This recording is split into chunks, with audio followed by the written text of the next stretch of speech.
Y'all ain't got no respect. What's up, bro? What's up? Hell no.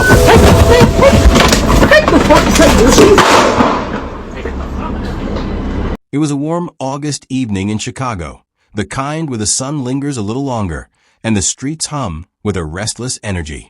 Kevin Watson sat behind the wheel of his car, parked outside a liquor store on West Madison Street. His phone was tilted just right on the dashboard, streaming live to Facebook. His voice filled the small space, half venting, half joking, as his friends and followers chimed in through the screen. He wasn't just talking to the camera. He was talking to his people, his digital neighborhood, the community that knew him as Tugg. The stream started off as casual, nothing unusual for a man who frequently went live to share thoughts, music, or whatever was on his mind. But tonight, there was a flicker of irritation in his voice. He was visibly agitated, ranting about a petty dispute over parking, about respect, about how people act bold when they think they're unseen. These folks got no damn sense, he said, a frustrated smile creeping across his face. Always testing somebody. It felt like the beginning of a story he'd tell, with a laugh later. But on the other side of the screen, some viewers sensed it. The edge in his voice, the distracted glances, the way his hand occasionally drifted from the steering wheel to his lap, then back up again. There was something unsettled in the air. Yo, chill, Kev, someone typed in the comments. Another just posted, eyes dut. But Kevin kept talking, because that's what you do when you're live. You keep the show going. Then, almost too quietly to notice, another car rolled up beside him. Kevin looked to his left. His tone changed, not afraid, not angry, but familiar, like he recognized whoever had just arrived. "What's up, bro?" he said, as he pushed open his door and stepped out. The camera jostled as the phone fell from its perch, landing sideways on the seat. The live stream kept rolling, now showing a skewed view of the dashboard and half the driver's side window. A voice outside, muffled, sharp. Then a sudden pop. A gunshot. The viewers watching live froze. Some thought it was a firecracker. Others thought it was a prank. But then came the chaos, the frantic shouting, the blurring rush of motion, and the horrifying realization that what they were witnessing wasn't a skit.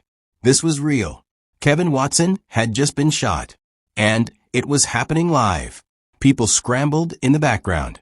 The live stream picked up bits and pieces, someone yelling for help, a car screeching away, a figure briefly appearing in the frame before disappearing into the night.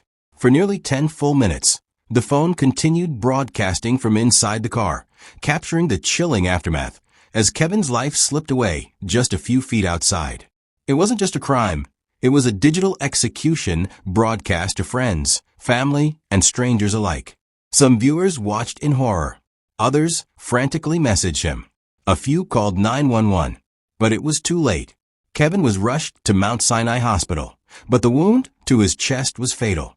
The 42-year-old father, community member, and beloved friend died while doing something he'd done countless times before, going live, sharing his truth, trying to make sense of a world that too often makes no sense at all.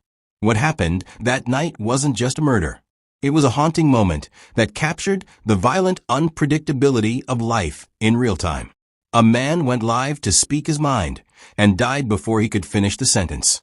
This is the story of Kevin Watson, a father, a fighter, a man whose final moments were witnessed by the world, but whose killer still walks free.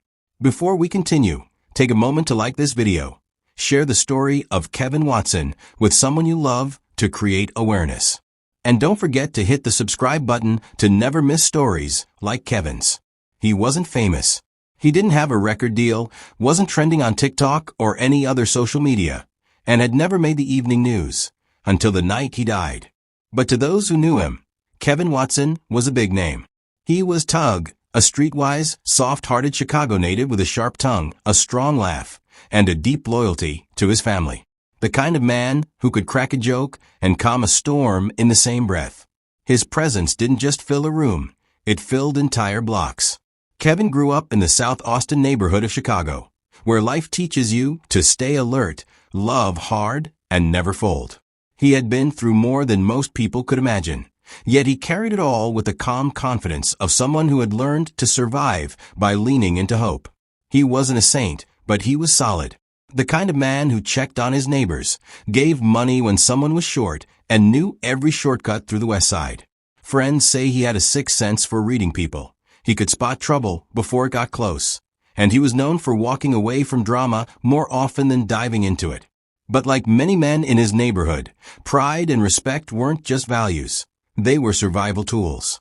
You stand your ground not because you want to fight, but because you can't afford not to. He was a father before anything else. His young son, barely out of kindergarten, was the center of his world. If you caught Kevin at the right time, he'd pull out his phone, not to check Instagram, but to show you pictures of his boy. "That's my legacy," he used to say.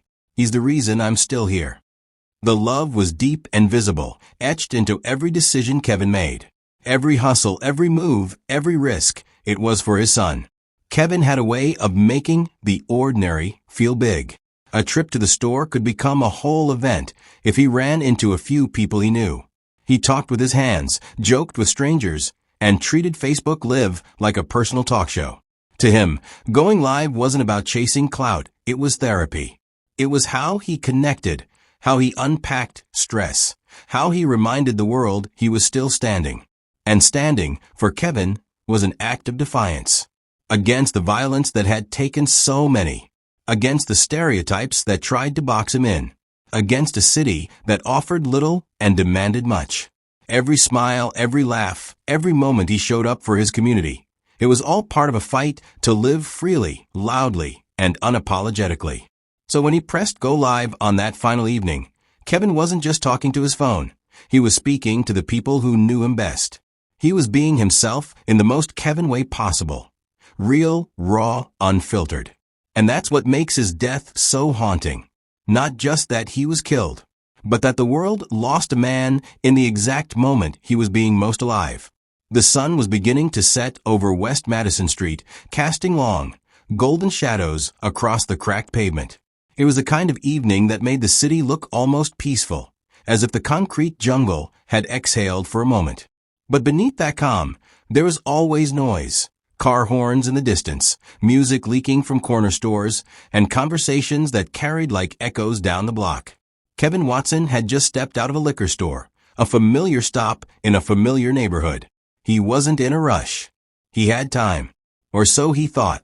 The parking lot outside the store was like a stage, small, gritty, exposed. Kevin eased himself back into his car, shut the door, and fired up his Facebook live stream like he had done countless times before. Inside his car, it was quiet, just the hum of the engine and his own voice filling the space. Outside, the city moved on, unaware it was about to bear witness to something irreversible. Kevin Watson's murder has already been viewed nearly 2 million times on Facebook as he was killed in the middle of his Facebook Live. In that video, you can see him getting out of his car before hearing a single gunshot fired, happening mere blocks away from this police station here in South Austin. Get into it with y'all, because y'all ain't got no respect. What's up, bro? What's up? Kevin Watson's final moments captured on Facebook Live. As gunfire rang out in this parking lot Wednesday evening on Madison near LeClaire Avenue in Chicago's South Austin neighborhood. He was choking for breath. He was trying to struggle to breathe. All of it unfolding right after Watson left his cousin's job at this nearby liquor store to begin his Facebook Live in his car. I wouldn't let him walk out the store.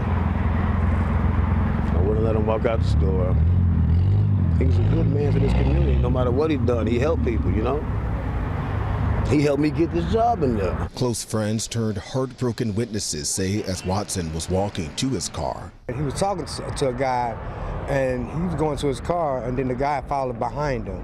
So when the guy followed behind him, pulled a gun on him. So he was trying to wrestle with the gun, and the gun went off. Police say the 40-year-old was shot in his chest. I rubbed his palm, and I squeezed his hand. He wouldn't squeeze back. Relatives tell us he leaves behind a 6-year-old son and say Watson was killed just weeks shy of his own birthday. We're going to have to figure out how to move on and be strong day to day and help each other get past this, because this didn't just hurt one person, this hurt a lot of us. Police haven't given a motive behind the shooting. So far, no one has been arrested. Y'all don't care. Y'all had issues with Tugg too. Can die. Y'all sat there and watched that. I watched the gun in his hand too. I've also seen videos of shit. So, whoever the nigga was that got out on my brother, they was already sitting there for like 10, 15 minutes. Since when do a motherfucker pull up there and sit for 10 minutes with tinted windows and don't nobody wash their car? Since when? Motherfucker pull up with tinted windows and don't nobody wash the car. Since when? Anytime a motherfucker ever been somewhere and you know it's shit going on, a motherfucker like, wash that car. It was so many of you bitch ass niggas out there on that camera. None of you niggas said, wash that car. You niggas knew what was gonna happen. And y'all waited. Y'all waited. I watched the video. I don't need no more motherfucking proof. You niggas waited. Didn't no motherfucker care to help. Nobody cared to help. You niggas watched that motherfucking car sit there for 10 motherfucking minutes. Listen, man. Motherfuckers wonder why I be feeling the way I be feeling. You hoe-ass niggas. He looked calm on camera, but there was an undercurrent of frustration in his tone. The source? A minor dispute, a parking issue. Something trivial, something petty. But in neighborhoods where space is tight and tempers are shorter, even the smallest slights can feel like challenges to your manhood. Kevin wasn't yelling, but he was addressing the situation the only way he knew how, speaking his truth live, raw, for all to see. "This dude parked right on top of my car," he said, adjusting the angle of his phone. "You got all that space, and still you park like you want problems?" His voice was measured, laced with irritation, but still controlled. He wasn't looking for a fight. He was looking to vent, to be heard, maybe even to laugh about it later. But he didn't know that someone else nearby wasn't laughing. Someone else was watching too. The parking lot wasn't busy, but it wasn't empty either. The liquor store's neon signs flickered lazily, and a few customers milled around the storefront. Across the street, kids shouted as they rode their bikes past closed storefronts. This was everyday life on the west side, familiar, flawed, and full of undercurrents only locals could read. Kevin, a fixture in this area, knew its rhythm. He just didn't know that the rhythm was about to skip a beat. As he continued talking, he didn't see the car creep into the lot. Slow, deliberate, like a shadow sliding into place. It parked beside him, without ceremony. No screeching tires. No loud music. Just silence. Kevin glanced toward it briefly, a flicker of recognition crossing his face. The camera caught it. The split second where curiosity shifted to confusion, and confusion edged toward something else, awareness. He leaned toward the window. "What's up, bro?" he called out, his tone suddenly casual, maybe even relieved. There was no fear in his voice. No hint that danger was a breath away. Maybe he thought it was someone he knew. Maybe it was. He opened his door and stepped out, still mid-sentence. The camera jostled as the phone slipped from its perch, landing sideways. The image froze on a tilted view of the dashboard and sky, still streaming, still live. Outside the frame, a struggle was unfolding. Viewers heard the scuffle, heard Kevin's voice raised in surprise. Then a single, sharp crack, a gunshot. The sound sliced through the live stream like a lightning strike. And just like that, the ordinary became unimaginable. The stage had been set with routine, lit by sunset, and surrounded by witnesses who didn't yet realize they'd just seen the final minutes of a man's life. Kevin's voice was the first thing that greeted viewers as they joined his Facebook Live that evening. Confident, animated, and slightly agitated. He was already mid-rant when the camera came on. The phone, balanced on the dashboard, gave a slightly crooked view of his face, but that was the norm for his followers. They didn't come for polish. They came for Kevin's realness. And on this particular evening, that realness was pulsing with heat. "I'm tired of this foolishness," he said, motioning off-screen toward another vehicle parked too close for comfort. "Every time I come out here, somebody want to test me." His tone was half performative, half serious, the way people talk when they're trying to laugh through the things that grind them down. The comments rolled in emojis, facts, and the usual "be safe, bro." It was familiar, even entertaining. For a moment, it felt like just another day on Kevin's livestream. He leaned back in his seat, glancing out the window, then back at the camera. "I ain't looking for no drama," he muttered. "But some people don't understand peace." The irony of that sentence, spoken so close to his final breath, hung in the air like a dark omen. At the time, it seemed like just another thought. But in retrospect, it was a farewell disguised as a statement. The live stream kept going, uninterrupted. The dashboard glowed softly under the fading sun. In the background, a car door could be heard shutting, not Kevin's. Another vehicle had entered the scene, but the camera didn't catch it. All the viewers saw was Kevin's expression shift, subtly. His eyes flicked left. His mouth paused midward. Then the mask of annoyance dropped, replaced with something else, alertness. "What's up, bro?"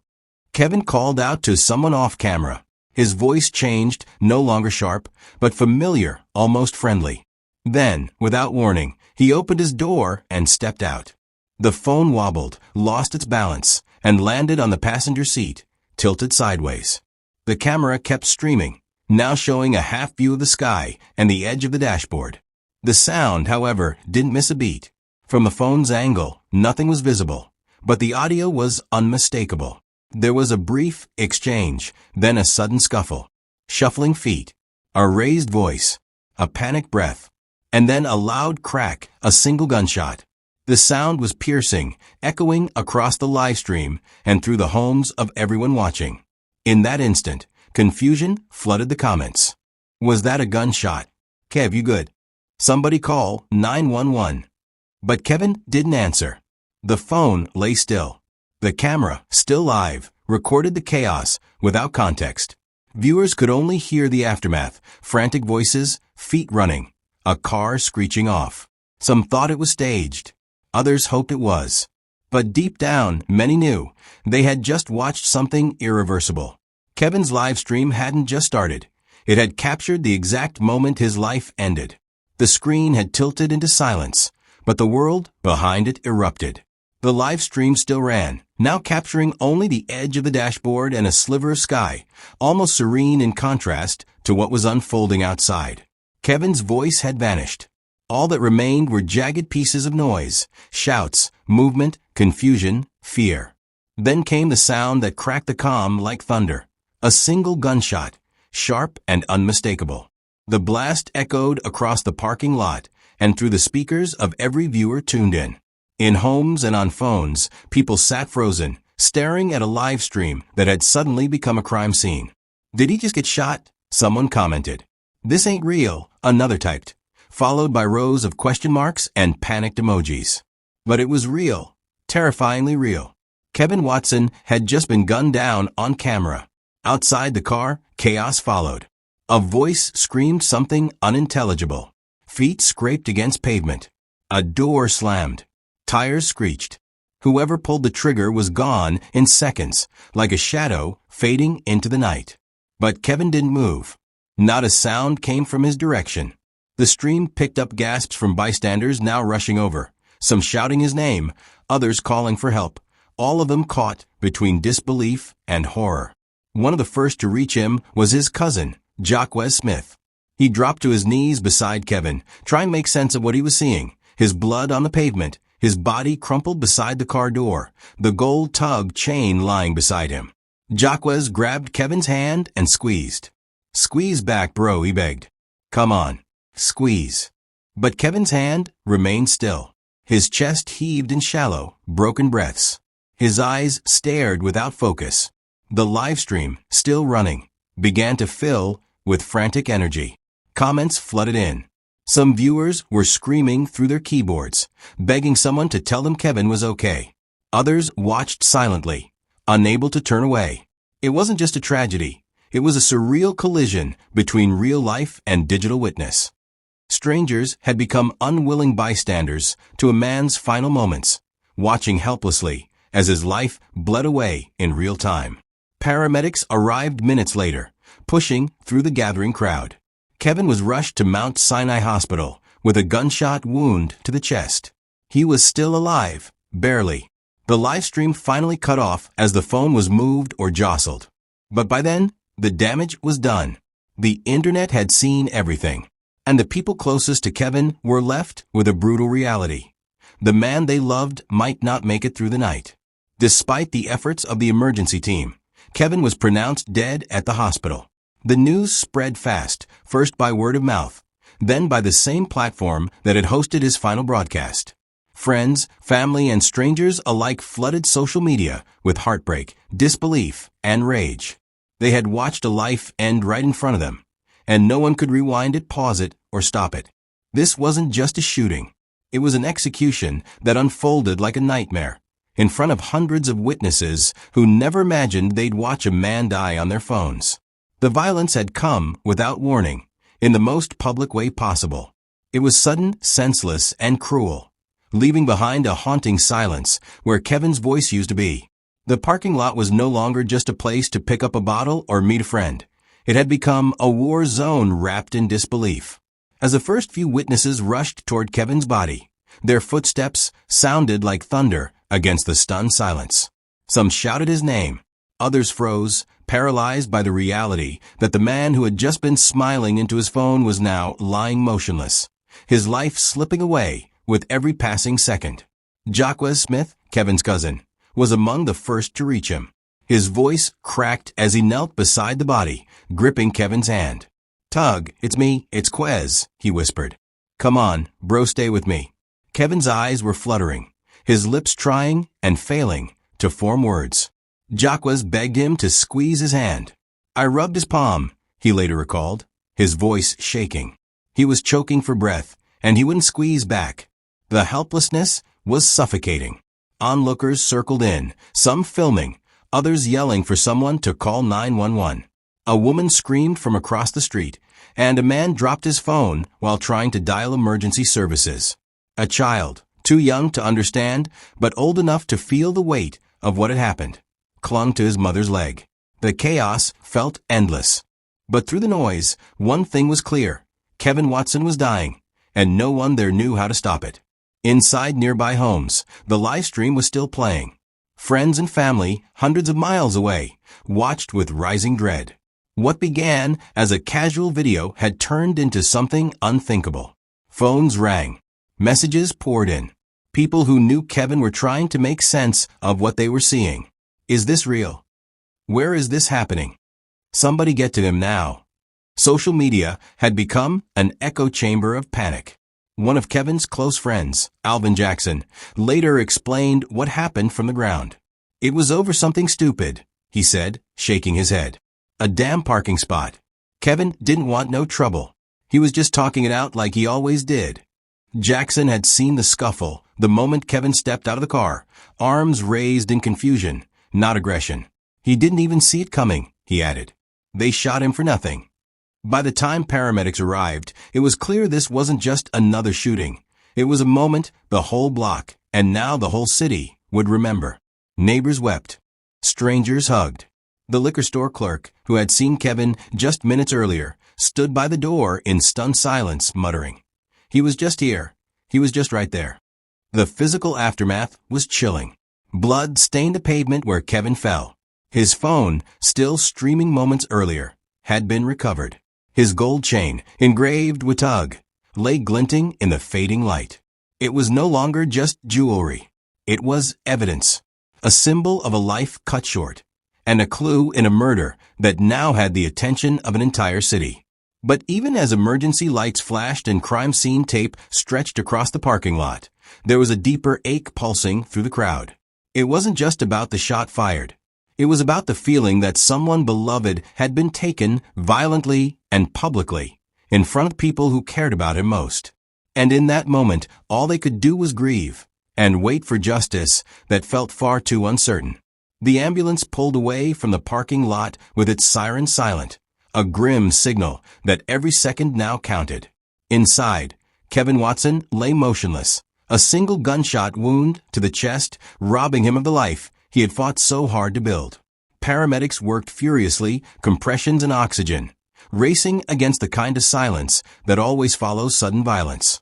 West Madison Street, once buzzing with everyday life, now echoed with the uneasy quiet that follows tragedy. Back at the scene, police officers strung yellow crime tape across the lot, turning a public sidewalk into an open-air investigation. The live stream, though long ended, had done its job. Officers already knew what many hadn't yet seen with their own eyes. Somewhere out there was a shooter, a motive, a plan, maybe even a grudge. And somewhere on the internet, there was raw video evidence of it all. But in that moment, no suspect had been named, no arrest made. Only a family left reeling. At Mount Sinai Hospital, doctors fought to revive Kevin, but the damage was too deep. The bullet had torn through more than tissue. It had stolen a heartbeat, broken a father-son bond, and left a family fractured. Just past 7 p.m., Kevin Watson was pronounced dead. A digital soul silenced. A son, a cousin, a friend gone. Word spread fast. By nightfall, his name was flooding timelines and text threads. Kevin got shot. Check his last live. It happened right on Facebook. For many, that was the hardest part, not just that he had died, but that they had watched it happen. Some in real time. Others, through recordings passed like whispers from screen to screen. Death, which used to happen in alleys and on street corners, had now become content. Viewed, shared, archived. At his family's home, the grief hit like a storm. His mother collapsed on the couch when she heard. His siblings paced in disbelief, their phones buzzing nonstop with messages from people trying to make sense of the senseless. His young son was kept in another room, unaware for now of the hole that had just been ripped into his world. For the adults, there was only one question left swirling above the pain. Why? Police began combing the area for surveillance footage, witnesses, any clue that could lead to the shooter. But even with the digital footprint Kevin left behind, justice was already moving at a crawl.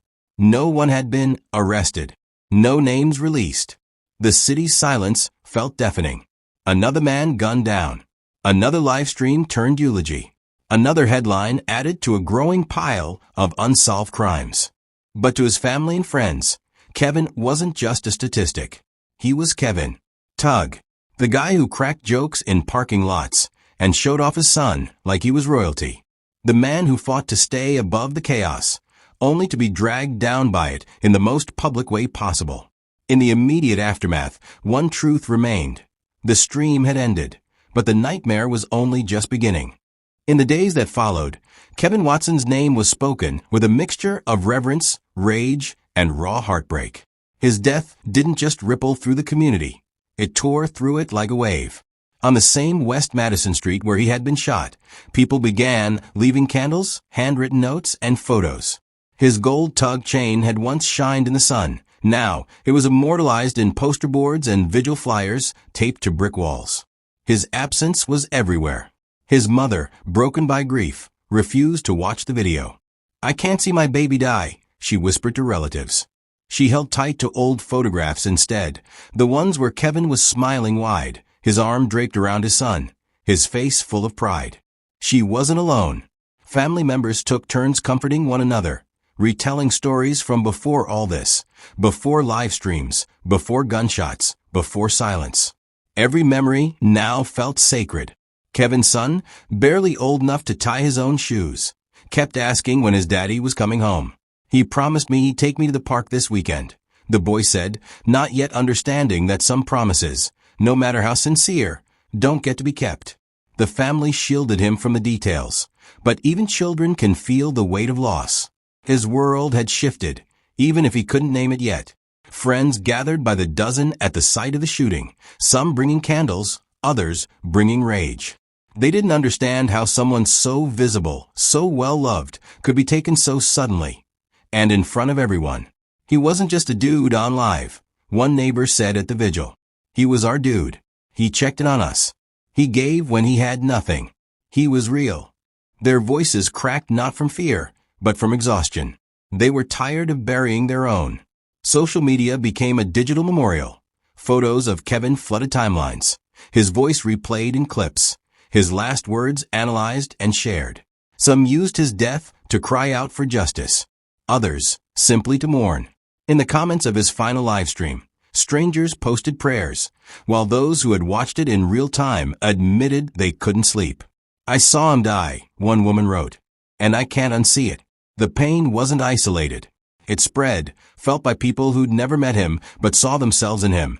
A father, a neighbor, a man trying to stay afloat in a city that too often sinks its own. Kevin became a symbol of something larger. Not just the tragedy of urban gun violence, but of what happens when humanity meets technology, when life is lost while the world watches and scrolls. In the end, what haunted everyone most wasn't just that Kevin was murdered. It was that he had been seen, and still no one could stop it. No hero arrived in time. No justice came swiftly. The live stream ended, but the grief remained, echoing through streets, across timelines, and in the hollow spaces Kevin once filled with laughter and life. Kevin Watson's murder wasn't just another act of gun violence. It was a mirror held up to our times. A man gunned down in broad daylight, while talking to his followers on Facebook Live. A moment that should have been mundane, even forgettable, turned into something nightmarish.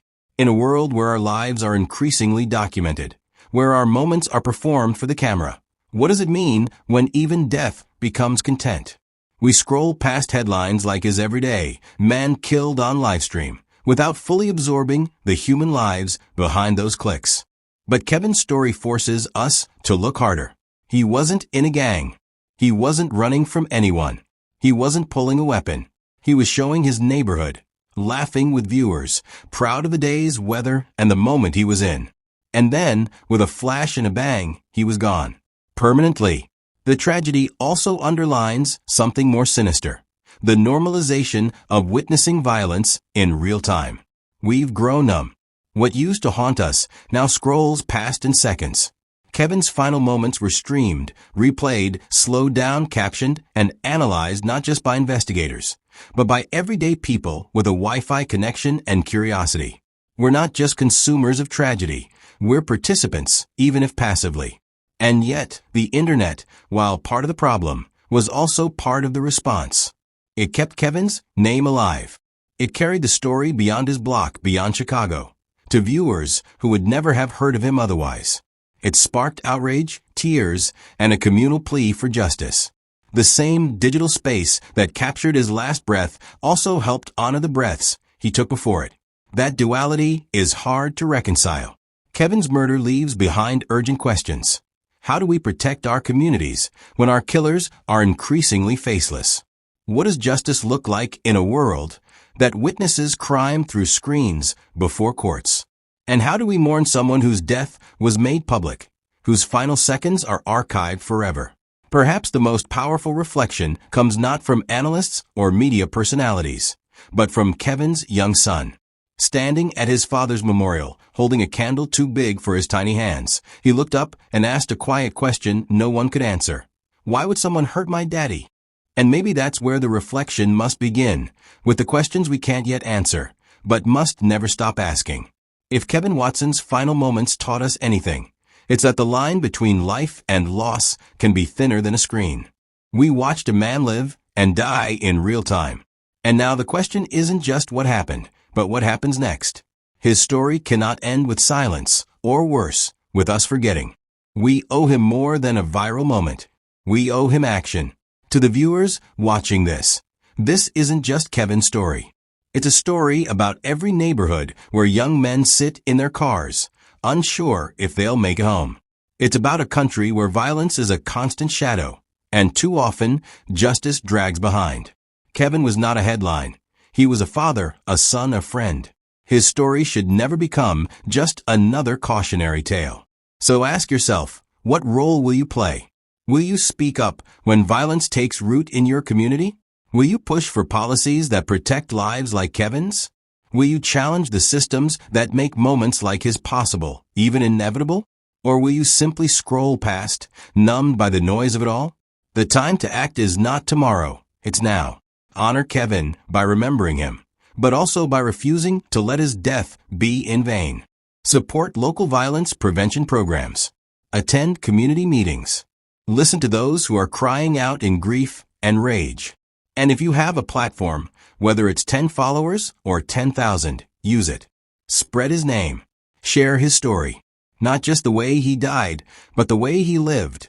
This video may end here, but the movement doesn't have to. Justice isn't just about courtrooms and convictions. It's about making sure no child has to grow up asking why their parent never came home. It's about transforming pain into purpose. Kevin Watson should still be here. Since he isn't, let's make sure his story stays. Let's ensure that when people hear the name Tugg, they don't just remember the tragedy. They remember the fight, the love, the legacy. Because in the end, that's how we honor the fallen, by refusing to forget.